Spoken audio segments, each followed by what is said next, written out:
देखो दे क्या रखा है, पहले 2 घंटे फिर बाद के 1 घंटे। तो स्टार्टिंग का 2 घंटा वो जिस स्पीड से चला है वो बताओ किस स्पीड से चला है।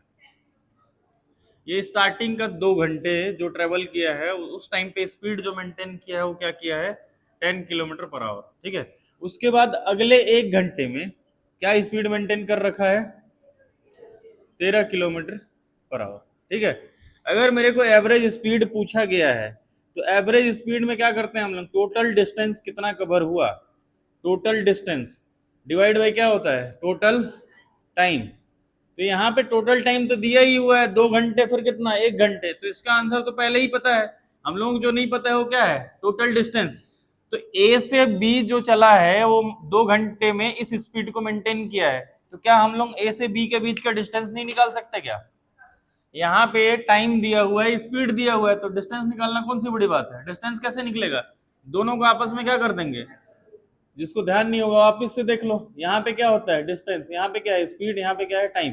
तो डिस्टेंस निकालना है तो इसको छुपा दो, ये दोनों सेम लाइन पे आ गए तो क्या हो जाएंगे, मल्टीप्लाई। तो इन दोनों को गुणा करोगे और देख लो गुणा करना है, यहाँ पे भी टाइम आवर्स में, यहाँ पे भी कोई दिक्कत नहीं है। अगर यहाँ पे अलग अलग होता तो टाइम को सेम करना पड़ता पहले। ठीक है, तो यहाँ पे डिस्टेंस का जो आंसर आएगा कितना आ जाएगा भाई, ये दोनों गुणा करो कितना आ जाएगा 20, और किस में आएगा आंसर, किलोमीटर में।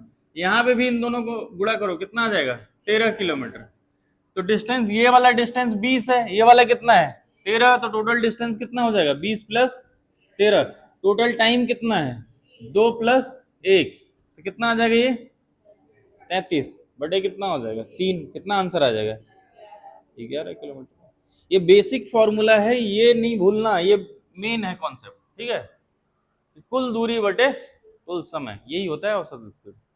ठीक है, तो अलग अलग तरीके से क्वेश्चन पूछा जा सकता है। यहाँ पे डिस्टेंस ही नहीं दिया था, किसी क्वेश्चन में डिस्टेंस दिया होगा टाइम नहीं दिया होगा। ठीक है, और डिस्टेंस और टाइम दोनों दे दिया तो दिक्कत ही नहीं है, फिर तो कुछ निकालना ही नहीं होगा, जोड़ना बस होगा कि ये डिस्टेंस कितना है वो डिस्टेंस कितना है, ये वाला टाइम कितना लगा वो वाला टाइम नहीं। तो ज्यादातर क्वेश्चन में क्या है, डिस्टेंस टाइम दोनों नहीं देगा। इसलिए नहीं देगा क्योंकि डिस्टेंस और टाइम दोनों दे देगा तो ये तो आसान सा काम रह जाएगा ना।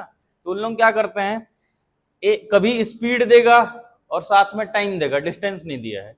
कभी क्या करेगा, तुम्हारा स्पीड दिया होगा और क्या दे देगा, दूरी दे देगा, डिस्टेंस दे देगा, टाइम नहीं देगा।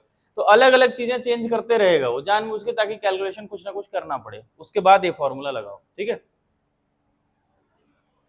तो यहाँ पे क्या होता है, अगर स्पीड दिया हुआ है, मतलब स्पीड पूछा गया है, डिस्टेंस टाइम दिया हुआ है, तो कैसे निकलेगा स्पीड, डिस्टेंस ऊपर में टाइम नीचे में। अगर टाइम निकालना है तो D/S, अगर D ही निकालना है तो दोनों आपस में गुणा हो जाएंगे। ठीक है।